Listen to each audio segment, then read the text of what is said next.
ہمیں اب الرہا پر حملہ کر دینا چاہیے، حکمران نے اپنے ماتحت سپاہیوں سے ٹھہرے ہوئے لہجے میں کہا۔ اس طویل قامت حکمران کا رنگ گندمی مائل سرخ تھا، آنکھیں بڑی بڑی تھیں اور چہرہ پاکیزگی اور وجاہت کی منہ بولتی تصویر تھا۔ وہ اپنے ماتحتوں کو اپنے فیصلے سے آگاہ کر رہا تھا کہ ہمیں اب الرہا پر حملہ آور ہو جانا چاہیے۔ الرہا، جسے صلیبی ایڈیسا کے نام سے پکارتے تھے، اس شہر کو اور بھی کئی نام دیے گئے۔ یہ شہر کبھی دیار بکر موجودہ ترکی کے نواحی علاقے میں ایک نیم خود مختار عیسائی ریاست میں شامل تھا، لیکن اب صلیبی اس پر قابض ہو کر یہاں پہلی صلیبی ریاست قائم کر چکے تھے۔ عیسائی اسے 5واں مقدس شہر مانتے تھے۔ ان کے دیگر مقدس شہر یروشلم یعنی کہ بیت المقدس، انطاکیہ، روم اور قسطنطنیہ تھے۔ صلیبیوں نے یہاں زبردست فوج قائم کر رکھی تھی اور وہ موصل، دیار بکر اور بغداد وغیرہ کے لیے مستقل خطرہ بنے ہوئے تھے۔ دریائے فرات کے کنارے واقع یہ شہر مضبوط فصیلوں سے گھرا ہوا تھا۔ یہ 539 ہجری بمطابق 1144 عیسوی کا ذکر ہے۔ اب سے کچھ عرصے قبل صلیبی مسلمانوں سے ان کا قبلہ اول بیت المقدس چھین چکے تھے اور اس صدمے سے ہر مسلمان کا دل تڑپ رہا تھا۔ حکمران نے فوج کو تیار ہونے کا حکم دیا۔ فوج کے تمام سپاہی بڑی پھرتی کے ساتھ سامان جنگ سے لیس ہو کر صف بستہ ہو گئے۔ وہ اپنے سالار کے حکم کے منتظر تھے۔ گھوڑے تیار کھڑے تھے، منجنیقیں اور دیگر اسلحہ اکٹھا کیا جا چکا تھا۔ تمام سپاہی اسلامی پرچم اٹھائے چاقو چوبند کھڑے تھے۔ سالار نے اشارہ کیا اور نعرے تکبیر کی گونج میں اسلامی فوج الرہا کی طرف روانہ ہو گیا۔ ادھر الرہا ایڈیسا پر حکمراں عیسائی کے رہنما جوسلن ثانی کو خبر مل گئی کہ اسلامی فوج آ رہی ہے۔ اس کا چہرہ پریشانیوں اور تفکرات کی آماجگاہ بن گیا۔ اس نے فوج کے سالار کو بلا کر جلدی کچھ ہدایات کی۔ تھوڑی دیر بعد جوسلن ثانی نے اپنے چند وفادار ساتھیوں سمیت فرار ہو کر کسی محفوظ مقام کا رخ کر لیا۔ اسلامی لشکر جلد ہی الرہا کی فصیلوں تک آ پہنچا۔ شہر کا محاصرہ کر لیا گیا اور مکمل ناکہ بندی کر دی گئی۔ اسلامی فوج کے سالار نے کہا کہ شہر کے حکام کو پیغام بھیج دیا جائے کہ اگر وہ ہتھیار ڈال دیں گے تو انہیں کچھ نہیں کہا جائے گا۔ پیغام بھجوا دیا گیا، لیکن کچھ دیر بعد ہر کار عیسائی حکام کا جواب لائے، جس میں اسلامی لشکر کی پیشکش کو ٹھکرا دیا گیا تھا۔ اب جنگ کرنے میں کوئی چیز مانے نہ تھی۔ اسلامی فوج کی منجنیقیں حرکت میں آ چکی تھیں۔ شہر پر حملوں کا آغاز ہو چکا تھا۔ شہر میں اسلحے اور خوراک کا وافر ذخیرہ موجود تھا۔ چنانچہ شہر والے قلعہ بند ہو کر 28 دن تک مقابلہ کرتے رہے، لیکن 29ویں دن قلعے میں محصور عیسائی فوج پھٹی پھٹی آنکھوں سے دیکھ رہی تھی کہ اسلامی فوج شہر کی فصیلیں توڑ کر شہر میں داخل ہو رہی ہے۔ الرہا فتح ہو چکا تھا۔ وہی صلیبی جنہوں نے کچھ عرصے قبل بے گناہ مسلمانوں کے خون سے اپنے ہاتھ رنگے تھے، عورتوں کو ان کے سہاگ سے محروم کیا تھا، معصوم بچوں کے سروں سے والدین کا سایہ چھین لیا تھا، اب مسلمان فوج کے رحم و کرم پر تھے۔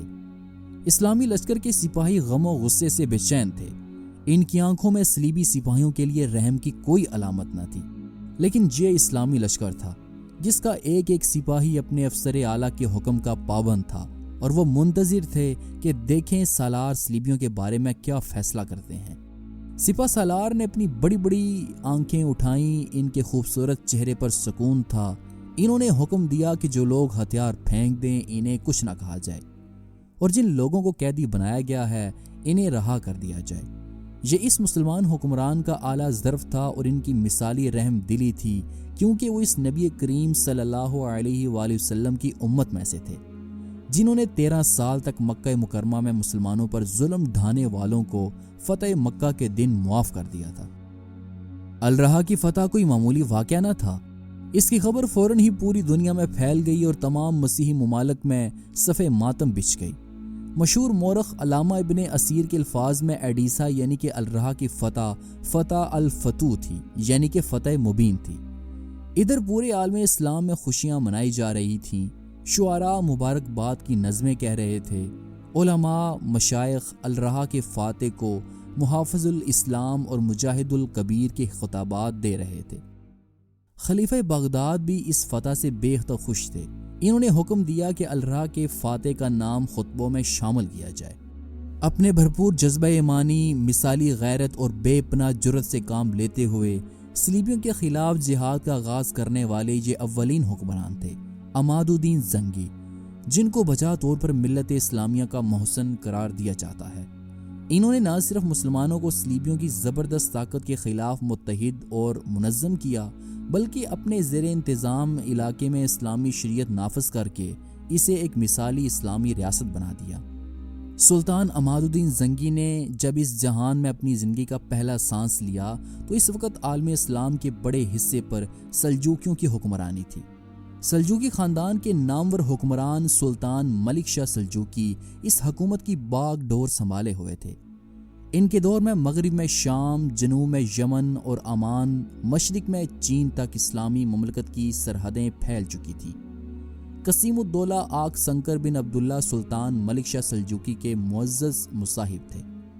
آگ سنکر ترک زبان کا لفظ ہے اور اس کے معنی سفید باز کے ہیں۔ سلطان اپنے قابل وزیر نظام الملک توسی کی رائے کا بڑا احترام کرتے تھے۔ توسی کے مشورے پر سلطان نے آگ سنکر کو 477 ہجری بمطابق 1084 عیسوی میں حلب اور حماس کا گورنر مقرر کیا۔ یہ دونوں علاقے اب شام میں شامل ہیں۔ اسی سال آگ سنکر کو اللہ نے ایک بیٹے سے نوازا۔ آگ سنکر نے اپنے بیٹے کا نام عماد الدین رکھا۔ عماد الدین ہی آگ سنکر کی اکلوتی اولاد تھے۔ 485 ہجری بمطابق 1092 عیسوی میں ملک شاہ سلجوکی کی وفات ہوئی تو ان کے بیٹے رکن الدین ابو المظفر برکیارک نے شوال 487 ہجری بمطابق اکتوبر 1094 عیسوی میں سلجوکی سلطنت کی زمام کار سنبھالی۔ یہ وہ دور تھا جب یورپ میں بیداری کی لہریں کروٹیں لے رہی تھیں۔ اس وقت تک عیسائیوں کی حکومت صرف بر اعظم یورپ تک محدود تھی، لیکن سلطان ملک شاہ سلجوکی کے انتقال کے بعد عیسائیوں نے بیت المقدس، فلسطین اور دیگر علاقوں کی طرف للچائی ہوئی نظروں سے دیکھنا شروع کر دیا۔ اسی دور میں فرانس کا ایک راہب پیٹر دی ہرمٹ اٹھا۔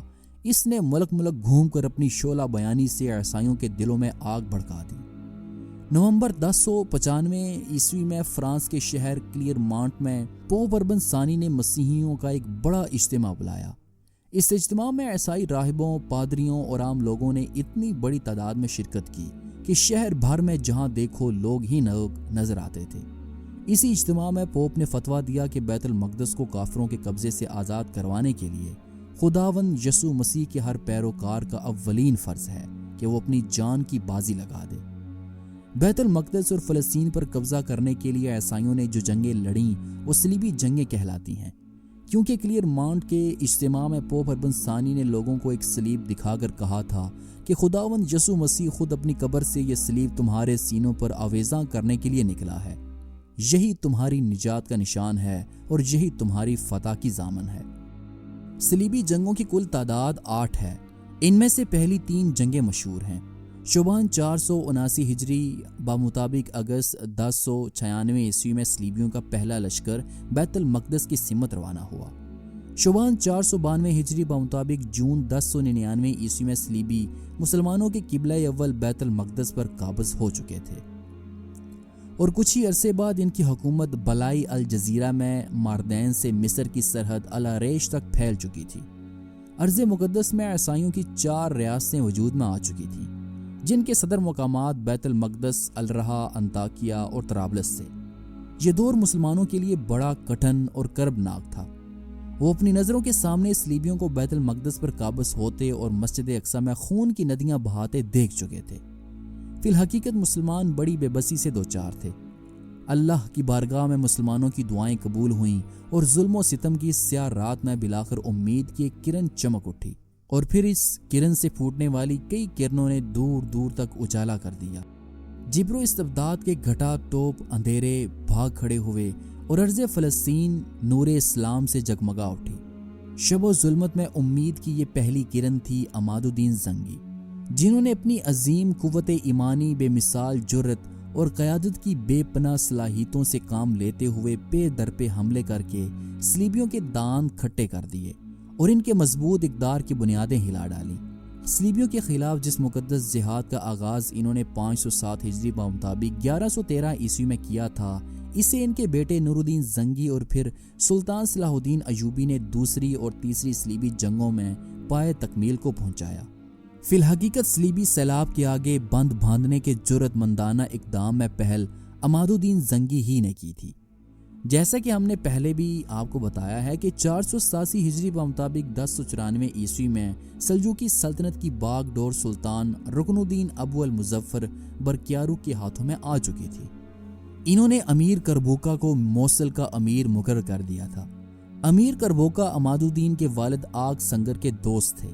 انہوں نے عماد الدین کو اپنے پاس بلا لیا، ان کی تعلیم و تربیت کے لیے اساتذہ مقرر کیے، ان کی رہائش، خوراک، لباس اور دیگر ضرورتوں کا اعلیٰ انتظام کیا۔ 495 ہجری مطابق 1101 عیسوی میں زرکمیش کے امیر کے لڑکے ناصر الدین کی بیٹی سے عماد الدین زنگی کی شادی ہو گئی۔ کچھ عرصے بعد امیر مودود موصل کی حکمرانی پر فائز ہوئے۔ وہ بڑے غیرت مند اور باہمت انسان تھے۔ انہوں نے ہی صلیبیوں کے خلاف باقاعدہ جد و جہد کی داغ بیل ڈالی۔ عماد الدین تو خود دل سے جہاد کے خواہاں تھے۔ ابھی صرف چند سال پہلے صلیبی لشکر بیت المقدس پر قابض ہو چکا تھا اور اس المناک واقعے سے عماد الدین زنگی کا دل بے حد افسردہ تھا۔ وہ چاہتے تھے کہ انہیں صلیبیوں کو ارض مقدس سے مار بھگانے کا موقع مل جائے۔ امیر مودود کی فوج میں شامل ہو کر انہوں نے صلیبیوں کے خلاف زبردست جنگیں لڑیں۔ ان جنگوں میں بلاد شجستان، ایڈیسا اور تبریہ کے مارکے مشہور ہیں۔ 507 ہجری بمطابق 1113 عیسوی میں تبریہ کا مارکا پیش آیا۔ عماد الدین زنگی اس جنگ میں نہایت بہادری سے دشمن کی صفوں کو چیرتے ہوئے شہر کے دروازے تک پہنچ گئے اور اس میں اپنا نیزہ گاڑ دیا۔ ان مارکوں کے نتیجے میں عماد الدین کی دھاک ہر طرف بیٹھ گئی اور صلیبی ان کے نام سے خوف کھانے لگے۔ 511 ہجری میں سلطان محمد سلجوقی کے انتقال کے بعد ان کے بیٹے سلطان محمود تخت نشین ہوئے۔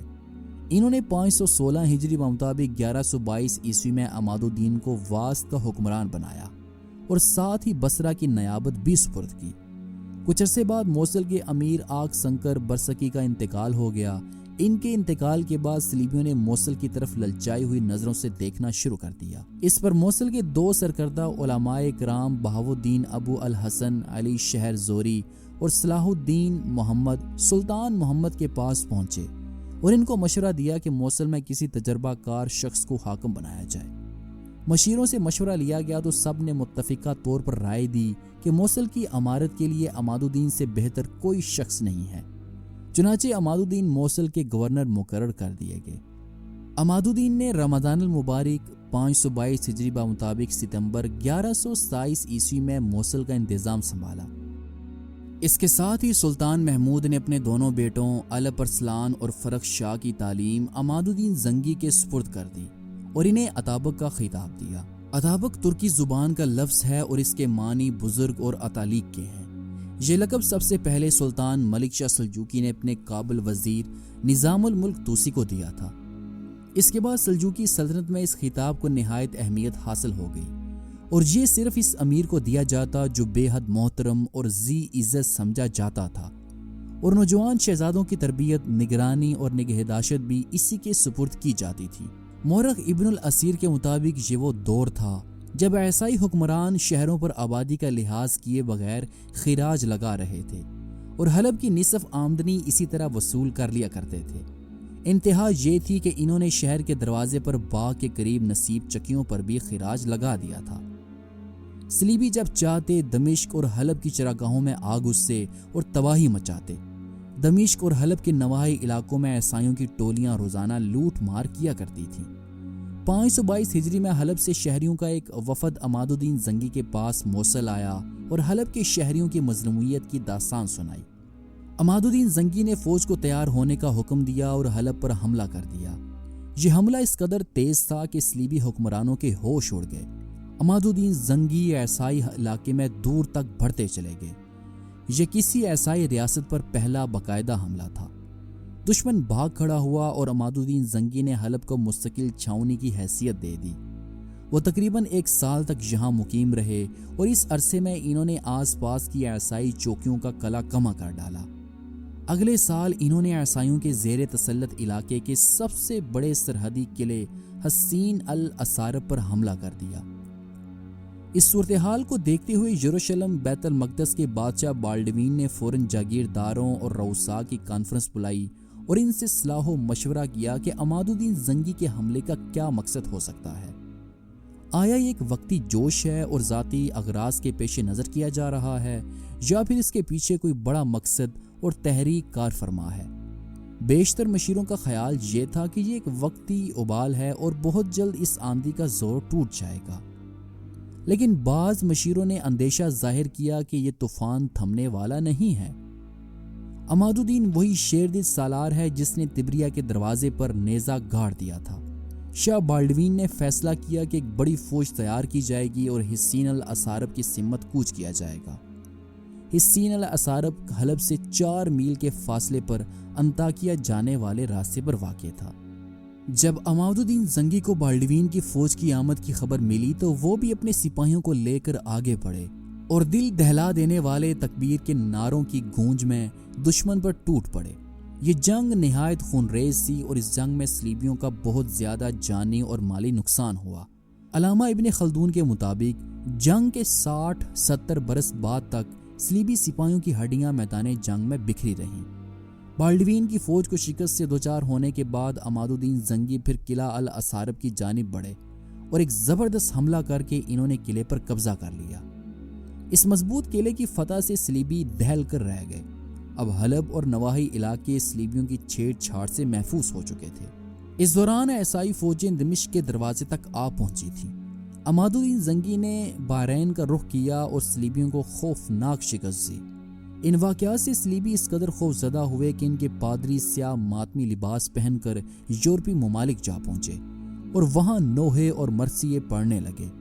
اس فریاد کا اثر یہ ہوا کہ روم اور فرانس کے بادشاہوں نے لاکھوں سپاہیوں کو اکٹھا کیا اور 534 ہجری بمطابق 1140 عیسوی میں ارض شام پر انہوں نے حملہ کر دیا۔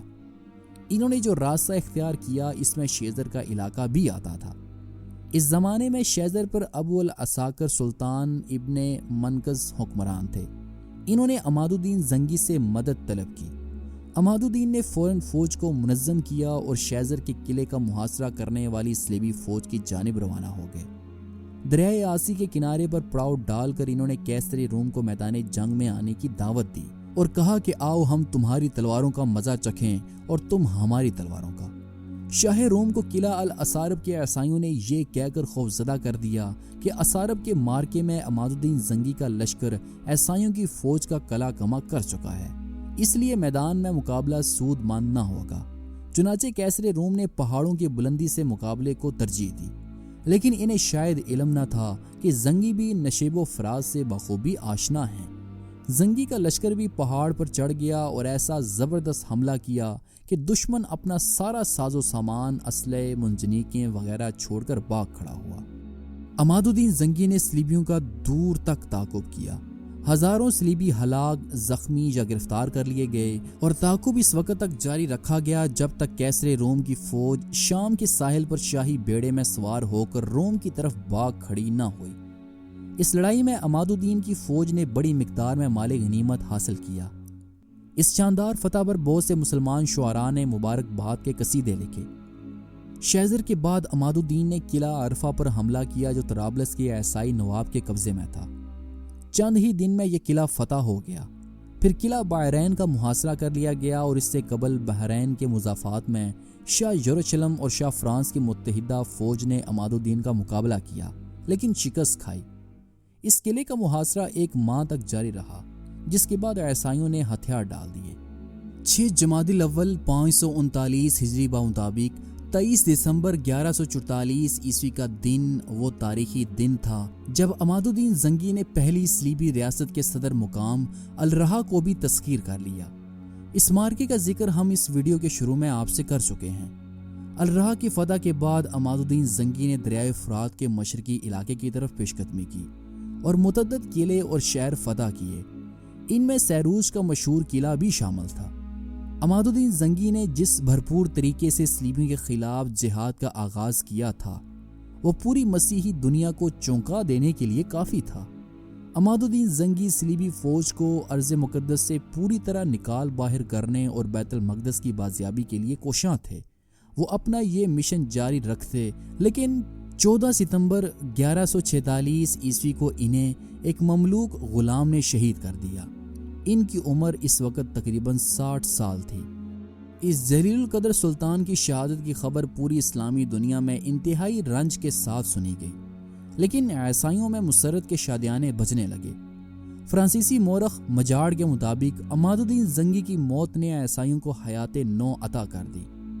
عماد الدین زنگی شریعت کی پابندی کرنے والے اور قوانین حکومت پر عمل کروانے کے سلسلے میں بہت سخت تھے۔ وہ سرکاری حکام اور فوجی افسروں پر کڑی نظر رکھتے تھے۔ انہیں ذاتی جائیدادیں بنانے کی اجازت نہیں دیتے تھے۔ انہوں نے فوج کو حکم دے رکھا تھا کہ وہ کبھی فصلوں اور کھیتوں کو کوئی نقصان نہ پہنچائیں اور شہریوں اور دیہاتوں سے معاوضہ ادا کیے بغیر کوئی چیز نہ لیں۔ وہ کہتے تھے جو سلطان اپنی فوج کو عوام کی املاک اور زمین پر قبضہ کرنے کی اجازت دیتا ہے وہ بڑا ظالم ہے اور ظلم کو رواج دینے کا موجب ہے۔ ان احکام کا نتیجہ یہ تھا کہ علامہ ابن الاسیر کے مطابق جب عماد الدین زنگی کی فوج کسی دیہاتی علاقے سے گزرتی تو یوں محسوس ہوتا کہ 2 رسیاں اس فوج کے دونوں جانب پھیلا دی گئی ہیں اور فوج ان کے اندر سے اپنی منزل کی طرف جا رہی ہے، وہ کبھی ادھر ادھر نہیں ہوتی۔ شہید عطابک زنگی کا انصاف مسلم اور غیر مسلم دونوں کے لیے یکساں تھا، اور عوام کا کوئی بھی فرد خواہ اس کا کسی مذہب سے تعلق ہو عماد الدین زنگی کی عدالت کا دروازہ کھٹکھٹا سکتا تھا۔ عماد الدین زنگی نہایت سخی، رحم دل اور غریبوں کے ہمدرد تھے۔ وہ ہر جمعے کی نماز سے قبل 100 سرخ دینار مستحقین میں تقسیم کرتے تھے۔ اس کے علاوہ بھی وہ اپنے قابل اعتماد ماتحتوں کے ذریعے غریبوں کی امداد کرتے رہتے تھے۔ انہوں نے اپنے ماتحت افسران کو سختی سے ہدایت کر رکھی تھی کہ ان کے علاقے میں کوئی فرد ایسا نہیں ہونا چاہیے جس کے پاس کھانے کے لیے خوراک اور پہننے کے لیے لباس نہ ہو۔ علامہ ابن الاسیر کا کہنا ہے کہ شہید عطابک زنگی کے دور میں اپنے وقت کی بہترین اور انتہائی منظم حکومت تھی۔ زنگی کو اپنی عوام کے ایک فرد کی گزر اوقات کا وسیلہ اور اس کے خراجات کی کیفیت کا علم رہتا تھا۔ ان کے مقرر کردہ نگران ہر شہر، ہر گاؤں اور ہر قصبے میں پھیلے ہوئے تھے، جو انہیں عوام اور بستیوں کی صورتحال سے ہمیشہ باخبر رکھتے تھے۔ سلطان عماد الدین زنگی نے اس قسم کا نظام حکومت نافذ کیا تھا کہ ان کی عوام خود کو ایک وسیع خاندان کا حصہ سمجھتی تھی، جس کے سربراہ وہ خود تھے۔ شہید زنگی بے روزگاروں کو خود روزگار فراہم کرتے، مزدوروں اور کاریگروں کو اجرت کم ہونے کی شکایت ہوتی تو اجرت بڑھواتے، جن کاشتکاروں کے پاس زرعی اراضی کم ہوتی انہیں زمین دلواتے تھے۔ عماد الدین زنگی اپنا یہ قول اکثر دہرایا کرتے تھے، ملک ایک باغ کی طرح ہے، جب تک باغبان اس کی آبپاشی اور حفاظت میں سرگرم رہے گا وہ سرسبز و شاداب رہے گا، جو ہی اس نے غفلت کی سارا باغ اجڑ کر رہ جائے گا۔ عماد الدین زنگی نے جب موصل کی حکمرانی سنبھالی تو شہر کا اکثر حصہ ویران تھا۔ اس سے قبل شام کا تقریباً سارا علاقہ بنجر پڑا ہوا تھا اور صلیبیوں کی لوٹ مار سے تجارت بند ہو گئی تھی۔ عماد الدین نے ایک جانب پہ در پہ دست سے بھیج کر لوٹ مار کا یہ سلسلہ سرے سے ختم کروا دیا اور دوسری جانب لاکھوں افراد کو باہر سے بلوا کر دیہات میں آباد کیا۔ ہر قسم کے پھلوں کے باغات اور طرح طرح کے اناج کی فصلیں لگوائیں، حتیٰ کہ پیداوار اتنی بڑھی کہ پھل اور غلہ شہر سے باہر بھی بھیجا جانے لگا۔ تجارت چمک اٹھی، مسمار عمارتوں کی جگہ نئی اور جدید طرز کی تعمیرات ہونے لگیں۔ عماد الدین نے موصل کے شمال میں بھی ایک شہر آباد کیا جس کا نام خود ان کے نام پر عمادیہ رکھا گیا۔ عماد الدین زنگی ایک علم دوست حکمران تھے۔ ان کی مجلس میں علماء اور صاحب علم افراد موجود رہتے تھے۔ آپ نے اہم ملکی عہدوں کے لیے بھی قابل اشخاص کا انتخاب کیا تھا۔ ان میں ایک اہم شخصیت ابو جعفر محمد الجواد کی تھی، جو عماد الدین زنگی کے وزیر اعظم اور مجلس شورا کے صدر تھے۔ ابو جعفر محمد الجواد نے نہ صرف علم کی ترویج اور سرپرستی کی بلکہ رفاع عامہ سے متعلق متعدد کارنامے انجام دیے۔ انہوں نے خاصے فاصلے سے ایک نہر کھدوائی جو عرفات تک پانی پہنچاتی تھی، مکہ معظمہ اور مدینہ منورہ میں حاجیوں کو آرام اور سہولت مہیا کی۔ وہ ہر سال مکہ معظمہ اور مدینہ منورہ کے مستحقین کے لیے اس قدر رقم، غلہ اور کپڑا بھیجتے تھے جو ان کی سال بھر کی ضرورتوں کے لیے کافی ہوتا تھا۔ ان مستحقین کو فراہم کی جانے والی امداد کا حساب کتاب بھی رکھا جاتا تھا اور بیواؤں، یتیموں اور محتاجوں کے کوائف محفوظ رکھے جاتے تھے۔ عماد الدین زنگی نہ صرف صاحب علم حکمران تھے بلکہ عمل کے میدان میں آگے تھے۔ وہ نماز اور روزے کو میدان جنگ میں بھی ترک نہ کرتے تھے۔ عماد الدین زنگی کی صورت میں ہمیں ایک نہایت متقی، صاحب ایمان، غیرت مند اور بے انتہا دلیر سالار نظر آتا ہے۔ علامہ ابن اسیر نے اپنی کتاب تاریخ الکامل میں عماد الدین زنگی کو ہر جگہ شہید عطابک کے لقب سے یاد کیا ہے۔ ابن اسیر لکھتے ہیں کہ شہید عطابک کی ذات میں اللہ تعالیٰ نے جس قدر غیرت دینی اور شجاعت رکھی تھی وہ بہت کم حکمرانوں کے حصے میں آئی ہے۔ ان کے جوش ایمانی کا یہ عالم تھا کہ وہ فوجوں کو لڑاتے لڑاتے اپنے ساتھیوں کو پیچھے چھوڑ کر تنہا دشمن کی صفوں میں جا گھستے تھے اور اپنی شمشیر بے نیام سے ان کو کاٹ کر رکھ دیتے تھے۔ عماد الدین زنگی چاہتے تو اپنے زیر تسلط علاقے پر اطمینان سے حکمرانی کر سکتے تھے، لیکن ان کی غیرت ایمانی نے گوارا نہ کیا کہ مسلمانوں کا قبلہ اول بیت المقدس صلیبیوں کے قبضے میں رہے۔ انہوں نے انتہائی کم وسائل اور قلیل افرادی قوت کے باوجود ایک بڑی طاقت سے ٹکر لے کر اسے تباہ و برباد کر دیا۔ اس عظیم جہاد مقدس کی بنیاد رکھ دی کہ جس کے نتیجے میں مسلمان کچھ ہی عرصے بعد بیت المقدس کو صلیبیوں سے واپس لینے میں کامیاب ہو گئے۔